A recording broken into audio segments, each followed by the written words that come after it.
तो ठीक है यार, एक और वीडियो में बहुत दिनों बाद एक और रिकॉर्ड कर रहे हैं पावर फैक्टर इम्प्रूवमेंट का। जो पावर फैक्टर इम्प्रूवमेंट की जो प्रॉब्लम हम कर रहे थे वो अभी काफ़ी दिनों से तो बहुत सारा मतलब रिकॉर्ड नहीं किया है। काफ़ी दिनों तो कंसिस्टेंटली रिकॉर्ड किया था, अभी जो है वो कुछ दिनों के लिए मैं छुट्टी पे चला गया और उस वजह से मतलब नहीं किया है। 20 दिन के लिए रिकॉर्ड, 20-25 दिन रिकॉर्ड नहीं किया है ना। तो अभी एक नई प्रॉब्लम है जिसमें जैसे हम लास्ट पावर फैक्टर के बारे में समझे थे और पावर फैक्टर के इम्प्रूवमेंट के बारे में, उसकी रेलिवेंस क्या है इंडस्ट्री के अंदर, और इलेक्ट्रिकल इंजीनियरिंग या पावर सिस्टम में उसकी रेलिवेंस क्या है, उसका मतलब इंपॉर्टेंस क्या है, उसके बारे में हम सब कुछ समझे थे। ठीक है, और उसके बाद में 2-3 प्रॉब्लम पावर फैक्टर इम्प्रूवमेंट की थी, है ना। अभी एक और पावर फैक्टर इम्प्रूवमेंट की ये वाली छोटी सी प्रॉब्लम देखते हैं ज़रा। ठीक है, अब इसमें पूछा क्या है कि कोई दो लोड दिए हुए हैं, लोड 1 और लोड 2। लोड 1 जो है वो 40 किलोवाट 0.95 पावर फैक्टर लैगिंग का है, और लोड 2 क्या है 24 किलोवाट और 0.8 पावर फैक्टर लैगिंग का है। तो आपको बताना है ये जो कंबाइन लोड है, ये कंबाइन लोड जो है इस सोर्स के साथ कनेक्टेड, और सोर्स के साथ कनेक्टेड है तो क्या करेगा वो, जैसे रेटिंग दे रखी है उसकी एक्टिव पावर रिएक्टिव पावर के हिसाब से टोटल एपरेंट पावर दोनों मिलके ड्रॉ करेंगे।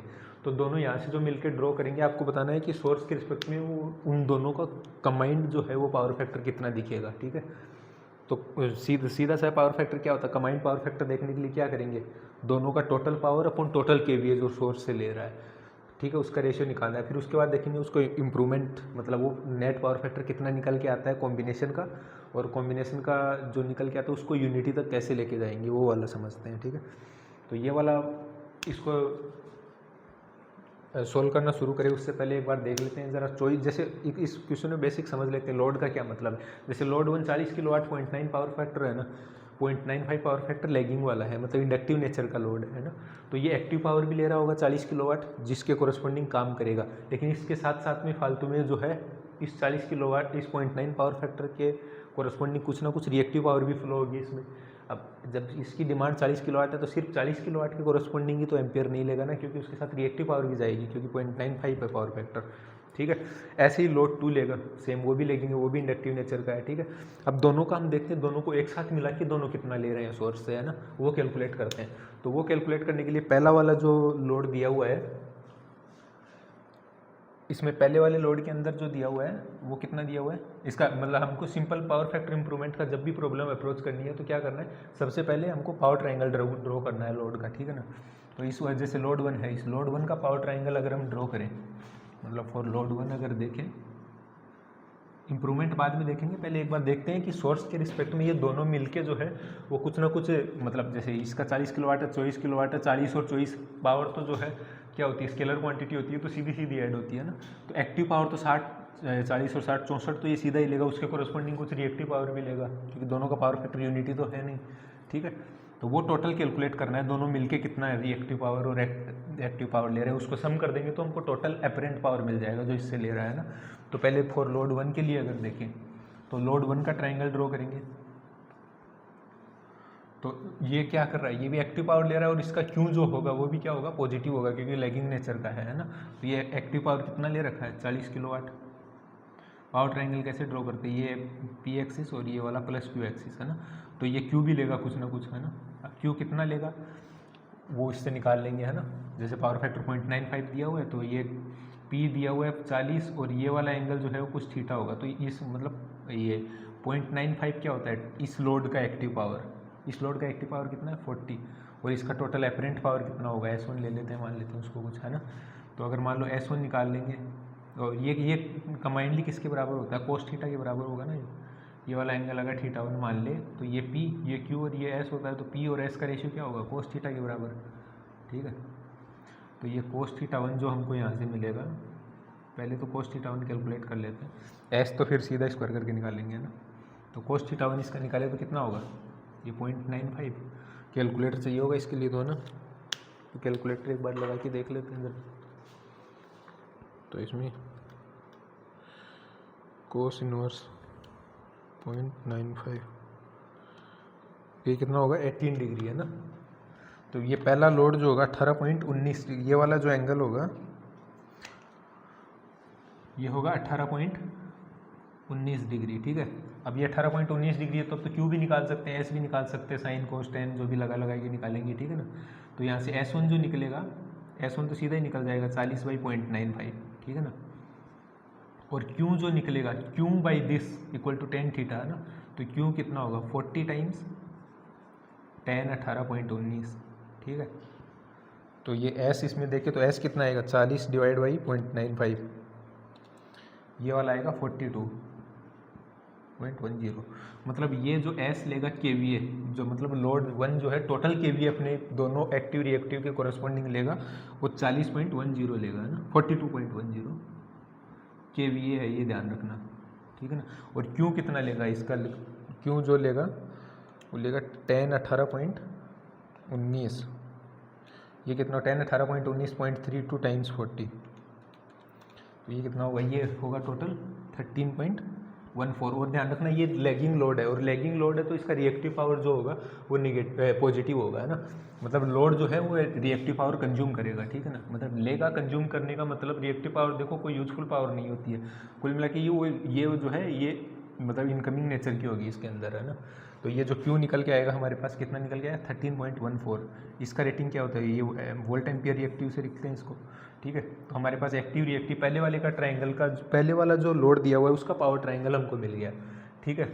अब ऐसे ही जो है वो लोड 2 का देखेंगे, तो लोड 2 का अगर कैलकुलेशन करें तो लोड 2 भी लैगिंग नेचर का है, और लैगिंग नेचर का तो इसका पावर ट्रायंगल अगर हम ड्रॉ करेंगे तो वो कितने का है 24 किलोवाट का है, ठीक है। और ये लैगिंग नेचर का है तो इसका भी Q जो है वो पॉजिटिव होगा। अब हम 0.8 के कोरस्पॉन्डिंग जो है ये पावर फैक्टर कितना है 0.8, पावर फैक्टर मतलब यही सेम वाला करेंगे उसके अंदर भी है ना, 0.8 equal to 24 divide by S, और इक्वल टू ये कितना होगा cos θ2, इसको मान लेते हैं कुछ θ2 होगा, ठीक है। तो θ2 होगा तो cos इनवर्स 0.8 कितना होगा ये होगा 36.87 है ना। अब 36.87 एक एंगल और एक डायमेंशन मिल गई, एक वाली डायमेंशन मिल रखी है, एक लेंगन ये क्या बोलते हैं एंगल मिल रखा है, तो तीन बाकी का तीनों निकाल सकते हैं, दोनों निकाल सकते हैं ना। तो ऐसे इसकी तरह निकालेंगे है ना, तो Q निकलेगा तो क्या निकलेगा 24 टाइम्स 10 36.87 है ना। तो ये जो 36.87 है इसका 10 अप्लाई कर देते हैं, तो 10 36.87 कितना होगा 36.87, ये होगा 27, ठीक है, नहीं सॉरी 10 36.87 ये होगा 0.75 है ना, 0.75 मल्टीप्लाइड बाई 24, ये कितना होगा 18 kVAR है ना। तो ये वाला आएगा 18 kVAR। अब इस या तो इन दोनों का स्क्वायर करके ऐड कर दो या फिर यहाँ से S सीधा निकाल लो है ना। तो S कितना निकल के आएगा, यहाँ पे S2 नाम दे दे रहे हैं इसको है ना, इसको P2 नाम दे दे रहे हैं, इसको Q2 नाम दे दे रहे हैं, इसको Q1 नाम दे दे रहे हैं ना, ठीक है ना। ये P2 है ये P1 है, क्योंकि इन दोनों की जरूरत पड़ेगी, इन दोनों को कैलकुलेट किए बिना हम टोटल नहीं कैलकुलेट कर सकते, और टोटल कैलकुलेट नहीं कर सकते तो टोटल KVA नहीं निकलेगा, टोटल KVA नहीं निकलेगा तो पावर फैक्टर भी नहीं निकलेगा, ठीक है ना। तो पावर फैक्टर की प्रॉब्लम जितनी भी है उनको सबको पावर ट्रायंगल से अप्रोच करना है ना। तो ये 18 kVAR आ गया। अब 18 kVAR के बाद ये कितना आएगा 24/0.8, ये हुआ है 30, ठीक है 30 kVA। अब देखो ये अब इसको इस चीज़ को आप ऐसे समझो है ना कि ये दोनों लोड जो है लोड 1 और लोड 2 दोनों सोर्स के साथ में कनेक्टेड है, ठीक है, और दोनों मिलके जो है ना ये वाली KVA ड्रॉ कर रहे हैं, मतलब इस तार में से ये जो कनेक्टेड है यहाँ कनेक्टेड है, तो ये दोनों इस कंबाइंड तार के थ्रू कनेक्टेड है, तो ये पूरा का पूरा इस तार में से जो KVA जाएगा ना वो इन दोनों की डिमांड मीट करेगा। लोड क्या है डिमांड है ना, तो इन दोनों को मीट करने के लिए टोटल जो जाएगा वो इसके अंदर से जाएगा है ना। तो ये जो दोनों को मिलके एक साथ ट्राइंगल अगर हम देखें तो टोटल S जो ले रहा होगा वो वाला टोटल S कितना ले रहा होगा उसको इधर कैलकुलेट कर देते हैं, ठीक है। अब ये जो है ये दोनों मिलके कुछ I ले रहे होंगे किसके कोरस्पॉन्डिंग, S1 इसमें ले रहा होगा और S2 इसमें ले रहा होगा, या तो S1 S2 को जोड़ दो या तो आप P और Q जो है इंडिविजुअल जोड़ दो। जैसे हम क्या करते हैं पावर जो होती है वो क्या होती है स्केलर क्वांटिटी से, स्केलर क्वांटिटी इंडिविजुअल जुड़ जाती है ना। तो ये जो लोड जो दोनों मिलके जो एक्टिव पावर लेंगे वो कितनी लेंगे 24 और 40 है ना। तो P टोटल जो ड्रॉ करेंगे ना यहाँ से एक्टिव ये सोर्स को जो एक्टिव पावर देनी पड़ेगी इस लोड को वो कितनी देनी पड़ेगी 40 + 24 है ना, ये 64 किलोवाट देनी पड़ेगी। ऐसे ही इस लोड को जो टोटल Q देनी पड़ेगी, इस लोड को इस सोर्स को टोटल Q इन दोनों लोड को मिलके कितना देना पड़ेगा 18 और 34 है ना, ये 18 है और ये 13 पॉइंट, ये तो ये कितना होगा 18 और 13 31.14 है ना, 31.14 ये kVAR।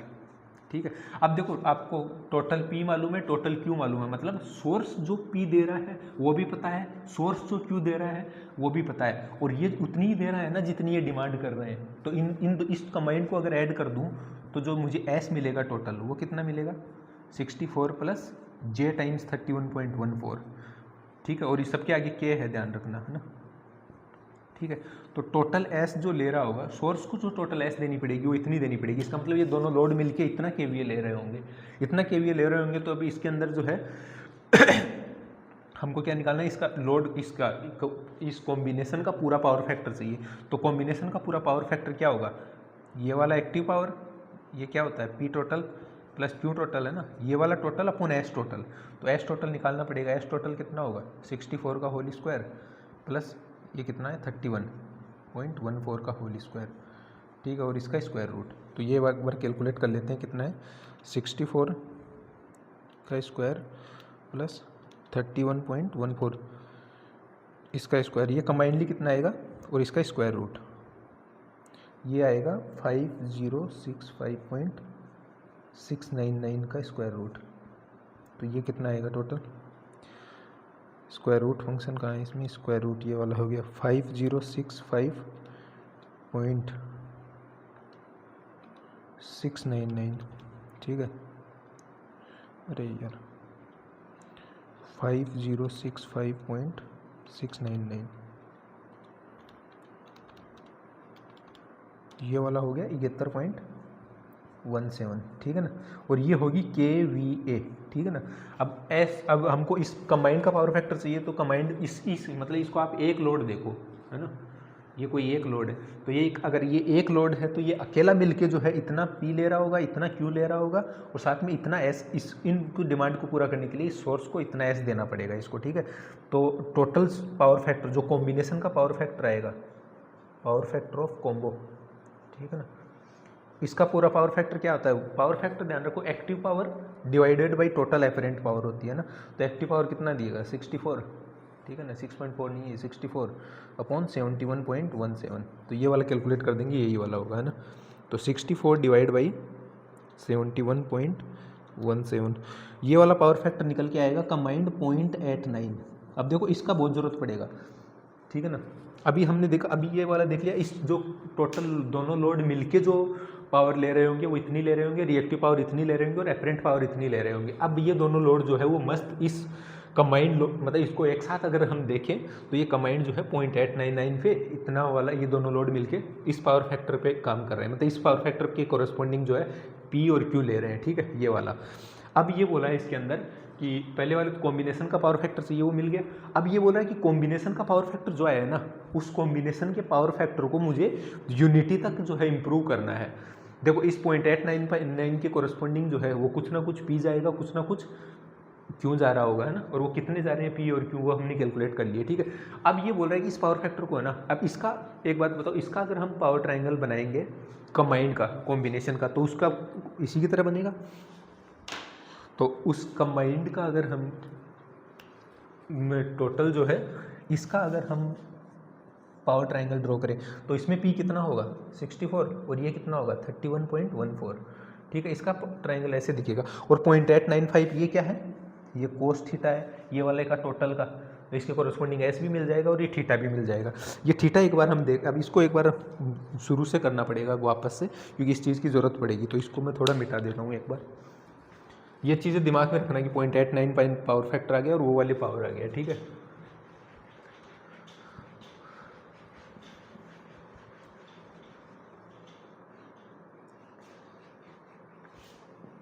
इसको भी मिटा दे रहा हूँ। कैलकुलेटर की ज़रूरत पड़ेगी, ये कैलकुलेटर रखना ही पड़ेगा साथ में, ठीक है ना। इसमें देख लेते हैं एक बार। अभी जो हमने कैलकुलेट किया, ये जो कॉम्बो है एक साथ मिलके कितना पावर ले रहा है, एक्टिव पावर 40 किलोवाट 64 किलोवाट, है ना।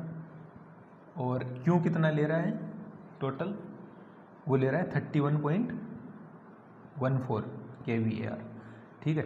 अब ये वाला रिएक्टिव पावर ले रहा है और ये रिएक्टिव पावर ले रहा है और ऑपरेट हो रहा है 0.89, ये कॉम्बिनेशन कंबाइंडली।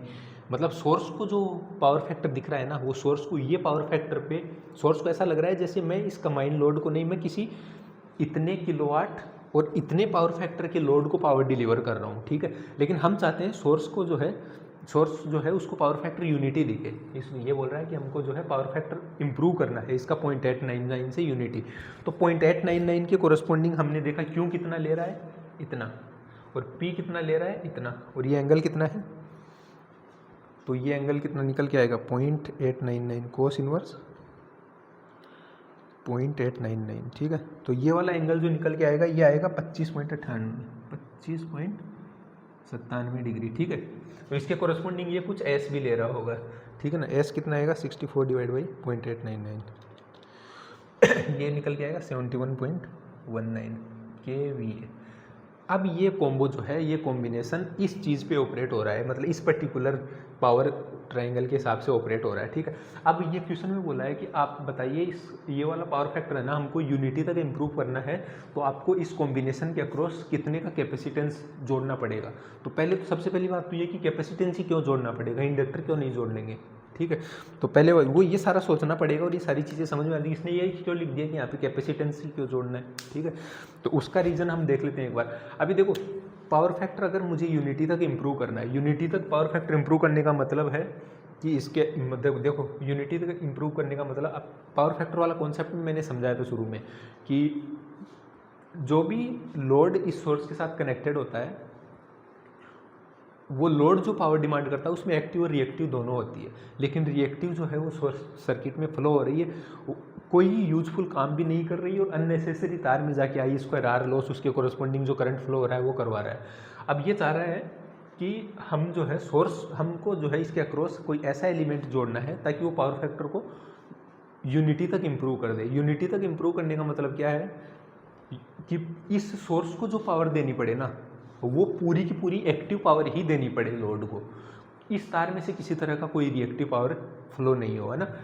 देखो ये हमने तो यहाँ पे ये छोटा सा तार दिख रहा है, एक्चुअल में आप इंडस्ट्री में आप इसको मतलब प्रैक्टिकल वे में देखोगे तो सब स्टेशन में सोर्स कहीं और है, ठीक है, और आपकी लाइन जो है वो कई किलोमीटर लंबी होती है, तो कई किलोमीटर के हिसाब से पर मीटर के हिसाब से अगर रेजिस्टेंस ऐड करेंगे तो आई स्क्वायर आर लॉस बहुत सिग्निफिकेंट बन जाते हैं ना। तो हम क्या करते हैं, इस 0.899 पे अगर ये पावर फैक्टर पे ये लोड ऑपरेट होगा तो इतना पी जाएगा तार में से, और काम देखो लोड जो काम करेगा वो इसके कोरस्पॉन्डिंग करेगा, लेकिन ये अननेसेसरी 31 kVAR को और जाना पड़ेगा। क्यों? क्योंकि लोड जो है वो बोल रहा है कि मेरा पावर फैक्टर 0.899 है, मुझे ये भी चाहिए, ठीक है। अब एक बात बताओ, ये लोड को क्या चाहिए, लोड को इससे मतलब है ना कि इसको उसको ये चाहिए। अब ये जो है वो चाहे लाइन से चला के दे उसको, चाहे उसके पास में ही कोई ऐसा इक्विपमेंट लगा दे कि वही उसको दे दे इतना, ठीक है। क्योंकि अगर मान लो ये इतने kVAR देने वाला, ठीक है ना, क्योंकि लोड डिमांड कर रहा है, कोई देने वाला ऐसा इक्विपमेंट लोड के पास में ही लगा दिया, जैसे लोड यहाँ पे है यहीं पे लगा दिया और ये सोर्स जो है वो 50 किलोमीटर दूर था, ठीक है। तो 50 किलोमीटर दूर से ये चल के जाएगा तो इसके कोरस्पॉन्डिंग आई भी चल के जाएगा, तो आई स्क्वायर आर लॉस सोचो कितना होगा। और मान लो कोई ऐसा सोर्स जो 31 kVAR रिएक्टिव पावर इस लोड के पास में ही इंस्टॉल करके उसी को दे दे, तो इतना kVAR जो है वो लाइन में से नहीं जाना पड़ेगा, वो लोड के पास में ही पैरेलल में कनेक्ट करके वही उसको डिलीवर कर देगा। वही उसको अगर डिलीवर कर, लोड को तो रिएक्टिव पावर से मतलब है ना, उसकी तो डिमांड ये है ना कि मुझे तो ये चाहिए बस, कहीं से भी दे दो, ठीक है ना। तो अगर मान लो अब ये वाला डिमांड पूरा करवाने के लिए लोड जो है उसको चाहिए, तो हमको कोई ऐसा इक्विपमेंट लगाना पड़ेगा जो देने वाला हो, और कैपेसिटर जो होता है ना वो रिएक्टिव पावर डिलीवर करता है। या फिर इसके साथ में मान लो एक और इक्विपमेंट है जो डिलीवर करता है, वो है सिंक्रोनस मोटर। सिंक्रोनस मोटर को अगर हम ओवर एक्साइटेडली ऑपरेट करते हैं सिंक्रोनस मोटर को, तो वो जो है वो रिएक्टिव पावर क्या करती है, डिलीवर करती है, ठीक है। जैसे सिंक्रोनस मोटर के बारे में पढ़ेंगे अभी अपन, तो सिंक्रोनस मोटर में देखेंगे कि जो ओवर एक्साइटेड पे जब उसको रखते हैं तो वो एज ए कंडेंसर काम करती है। कंडेंसर का मतलब वो रिएक्टिव पावर डिलीवर करती है ना ठीक है ना। तो यहाँ पे कैपेसिटर की क्यों ज़रूरत है, क्योंकि कोई लेने वाला है उसको देने वाला चाहिए, ठीक है। अगर मान लो वहाँ पे कैपेसिटर होता तो वो रिएक्टिव पावर दे रहा होता तो कुछ उसको कुछ एब्जॉर्ब करने वाला चाहिए होता, तब हम इंडक्टर कनेक्ट करते हैं ना। लेकिन दोनों लोड इंडक्टिव नेचर के हैं तो हमको कुछ देने वाला चाहिए। इंडक्टिव मतलब वो कंज्यूम करेगा तो उसको देने वाला चाहिए कोई। अब देने वाला पहले तो सोर्स था बेचारा, अब सोर्स था तो सोर्स होने की वजह से कितने दूर से ये करंट चलना पड़ रहा था, ठीक है। तो आई स्क्वायर आर लॉस करो, तो अगर मैं यहीं पे कनेक्ट कर दूं तो ये डिस्टेंस में से आई नहीं जाना पड़ेगा ना, आई हमारे लाइन में से रिड्यूस हो जाएगा, ठीक है। अगर आई हमारी लाइन में से रिड्यूस हो गया तो आई स्क्वायर आर लॉस भी तो कैटास्ट्रोफिक इम्पैक्ट दिखेगा टी लॉस के अंदर, ठीक है ना। जो ट्रांसमिशन डिस्ट्रीब्यूशन लॉस जो मतलब मैं सबसे क्रिटिकल मतलब वो इवेल्युएशन का वो है पैरामीटर है पावर डिस्ट्रीब्यूशन के अंदर, मतलब पावर सेक्टर के अंदर ही पूरा। तो हम क्या करेंगे, कैपेसिटर इस कॉम्बिनेशन के अक्रॉस क्या करेंगे, हमें एक कैपेसिटर कनेक्ट करना होगा ताकि वो जो है वो इतना रिएक्टिव पावर दे दे जितना इस लोड को डिमांड है। लोड क्या बोल रहा है, हम दोनों को मिलके ना इतना चाहिए, या तो हम सोर्स से लेंगे अगर कुछ नहीं आप इंतजाम करोगे तो हमको जो है सोर्स से नहीं देना, क्योंकि सोर्स का इम्पैक्ट जो है पूरी पावर चेन के अंदर दिखाई पड़ता है ना। तो हम क्या करेंगे, यहाँ पे लोड के पास में एक ऐसा सोर्स जोड़ देंगे, ऐसा इक्विपमेंट जोड़ देंगे जो इसको रिएक्टिव पावर दे दे यहाँ से, है ना, ठीक है। तो उसके लिए हम जो है रिएक्टिव पावर देने वाला जो कौन होगा, कैपेसिटर होगा। अब कैपेसिटर अगर इसमें हमने ऐड कर दिया, अब कैपेसिटर किस रेटिंग का होना चाहिए, वो पूछा है कि कैपेसिटर का वैल्यू कितना होना चाहिए ताकि वो कैपेसिटर जो है ना इस कंबाइंड लोड का पावर फैक्टर यूनिटी तक इंप्रूव कर दे। तो यूनिटी तक इंप्रूव करने का मतलब क्या है कि टोटल रिएक्टिव पावर, इस लोड को जितनी रिएक्टिव पावर चाहिए कंबाइंडली वो सारी की सारी वो कैपेसिटर डिलीवर कर दे। अब इन दोनों को मिलके कितने की जरूरत है, इतने की। इसका मतलब कैपेसिटेंस आप जो यहाँ पे कनेक्ट करोगे वो कैपेसिटेंस इतने रेटिंग की होनी चाहिए कि वो अगर इस वोल्टेज और इस फ्रीक्वेंसी पे ऑपरेट हो क्योंकि किसी पे तो ऑपरेट होगा ना, इस वोल्टेज और इस फ्रीक्वेंसी पे ऑपरेट हो तो वो इतना रिएक्टिव पावर दे दे, ठीक है। तो हम जो कैपेसिटेंस कनेक्ट करेंगे यहाँ पे वो इसके कोरस्पॉन्डिंग क्यू जो है, मतलब हमारा क्यू कितना होगा 31.14 kVA, ठीक है ना, kVAR।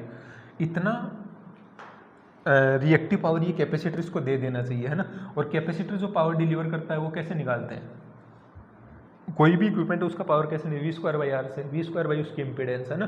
तो ये वाला जो कैपेसिटर इसके अक्रॉस वोल्टेज कितना होगा, मान लेते हैं कुछ वी स्क्वायर होगा, ठीक है, और डिवाइड बाई उसका इम्पीडेंस एक्स सी, ठीक है। तो इतना रिएक्टिव पावर देने के लिए रिएक्टिव पावर का फॉर्मूला कैपेसिटर का क्या होगा, अब भाई जो पावर का फॉर्मूला था वी स्क्वायर बाई आर, यहाँ पे एक्स सी ले लेंगे क्योंकि ये रिएक्टिव पावर दे रहा है ना, ठीक है। तो यहाँ पे एक्स सी अब हमको क्या करना है, X C equal to V square divide by 31.14।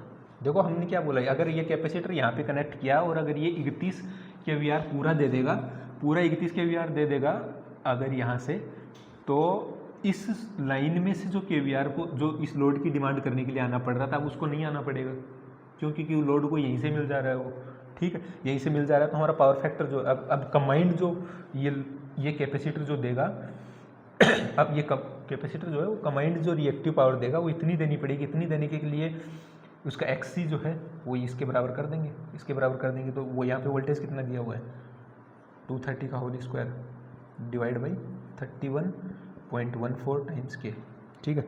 अब इसको कैलकुलेट करते हैं तो ये एक्स सी, और एक्स सी किसके बराबर होता है 1/ओमेगा सी, 1/ओमेगा सी इक्वल टू, इसको कैलकुलेट कर लेते हैं एक बार, 230 का होल स्क्वायर डिवाइड बाई 31.14 कितना, 230 का होल स्क्वायर डिवाइड बाई 31.14, ठीक है। तो ये निकल के आएगा हमारे पास में 1698.77 टाइम्स 10⁻³ ठीक है। सी चाहिए हमको, तो सी चाहिए तो उसको सारे को उधर में ले जाएंगे, है ना। तो सी कितना आएगा 2 पाई टाइम्स फ्रीक्वेंसी कितनी होगी 50 टाइम्स 1698.77 टाइम्स 10⁻³, ठीक है। ये वाला कैलकुलेट, ये जो वैल्यू निकल के आएगा उतना ही कैपेसिटेंस जो है यहाँ पे हमको कनेक्ट कर देना पड़ेगा ताकि इतनी रिएक्टिव पावर ये यहाँ से दे दे, है ना। तो ये वाली कैलकुलेट करेंगे तो कितना होगा 1000 divide by 2 divide by pi then divide by 1698.77, तो ये हमारे पास निकल के आएगा 0.09373, ठीक है। ये कैपेसिटेंस निकल के आएगी। अब इसको मिली में अगर कन्वर्ट करेंगे तो 93.73, ठीक है, और ये मिली फेरड। तो इतनी कैपेसिटेंस का अगर कैपेसिटर हम इस कॉम्बो के अक्रॉस कनेक्ट कर दें तो इस लोड को जो रिएक्टिव पावर इतने की डिमांड थी वो इस कैपेसिटर ने दे दी यहाँ से, तो वो वहाँ से नहीं चल के आएगी। अब इस कॉम्बो का, अब देखो इस पूरे कॉम्बिनेशन का एक साथ अगर हम पावर ट्रायंगल ड्रॉ करेंगे तो ये तो लोड का था। अब कैपेसिटर जो है वो कितना दे रहा होगा, इतना रिएक्टिव पावर अपने से दे रहा होगा, अपने से दे रहा होगा, तो उसका जो ट्रायंगल में क्यों दिखेगा ना, वो नीचे की तरफ दिखेगा, और ये वो कितना दिखेगा, -31.14। तो ये दोनों मिलके जो है Q और Q को कैंसिल कर देंगे। अगर दोनों Q और Q कैंसिल हो जाएगा, अगर ये दोनों मिलके Q और Q कैंसिल हो जाएगा तो ये वाला जो एंगल होगा ये कितना हो जाएगा, 0 डिग्री, और 0 डिग्री हो जाएगा तो P और S बराबर हो जाएंगे, ठीक है ना। P और S बराबर हो गए तो P और S बराबर होने का मतलब P/S = 1, और यही तो पावर फैक्टर होता है। तो पावर फैक्टर यूनिटी तक आ गया, ठीक है ना। तो हमको कोई ऐसा इक्विपमेंट कैपेसिटर कनेक्ट करना पड़ा, उसने यूनिटी तक पावर फैक्टर को इम्प्रूव कर दिया, ठीक है ना। तो ऐसे लॉजिक लगा कि ऐसे 3-4 प्रॉब्लम और करेंगे तो और अच्छे से समझ में आ जाएगा, है ना। 2-3 और अच्छी वाली प्रॉब्लम और करेंगे जिसमें मतलब थोड़ा सा लोड P भी हम टाइम के साथ में उसमें वेरी करेंगे, वो वाली प्रॉब्लम भी देखेंगे। तो उम्मीद करता हूँ ये वाला वीडियो जो है समझ में आ रहा होगा, अभी ज़्यादा बड़ा हो जाएगा यार, है ना। तो पावर फैक्टर के 5-6 प्रॉब्लम और अच्छे मतलब इसमें बहुत सारी वैरायटी की प्रॉब्लम बनती है। और आप जब काम करने जाओगे ना, आप मान लो पावर ग्रिड में काम कर रहे हो, पावर ग्रिड में काम नहीं किया तो आप मान लो किसी डिस्कॉम में काम कर रहे हो, तो कोई भी कंपनी वाला जो जैसे कनेक्शन वगैरह देने, आप वहाँ पे क्या कर रहा है, आपका जॉब क्या होगा, ऑपरेशन में अगर काम करोगे तो नए कनेक्शंस वगैरह उनको एंटरटेन करना, किसी को जो जितना मतलब लोड की रिक्वायरमेंट से कभी इन्हांस करना। तो जब भी आप सर्वे वगैरह करने जाओगे तो इंडस्ट्री वाला पूछेगा कि सर हमारा पावर फैक्टर बिल जो है हमारा इतना आ रहा है और बिल को मिनिमाइज़ करना है, तो उसका पावर फैक्टर वगैरह सब कुछ जो है वो आप चेक करोगे अच्छे से, है ना। अगर पावर फैक्टर उसका मान लो जैसे उनको हम एक लिमिट देते हैं कि आपको पावर फैक्टर इस लिमिट में मेंटेन, अगर नहीं कर रहा होगा तो उसके बिल में पेनल्टी लग के जा रहा होगा। तो वो पूछेगा ना कि हम इम्प्रूवमेंट करने के लिए हमको यहाँ पे कैपेसिटर बैंक लगवाना है, ठीक है, क्योंकि हम एक्चुअल में तो 3 फेज़ में डील कर रहे हैं ना। 3 फेज़ में इंडस्ट्री का कोई कनेक्शन होगा तो वो बोलेगा हमको कोई कैपेसिटर बैंक इंस्टॉल करना है, सर कितने रेटिंग का लगाएं। तो वो सारी रेटिंग जो है वो ऐसे कैलकुलेट की जाती है। अभी 3 फेज़ वाला भी देखेंगे, 3 फेज़ में जो है वो कैसे रेटिंग कैलकुलेट करते हैं, मज़ा आएगा बहुत उसमें, ठीक है। तो ठीक है, ये वाला वीडियो उम्मीद करता हूँ समझ आया होगा।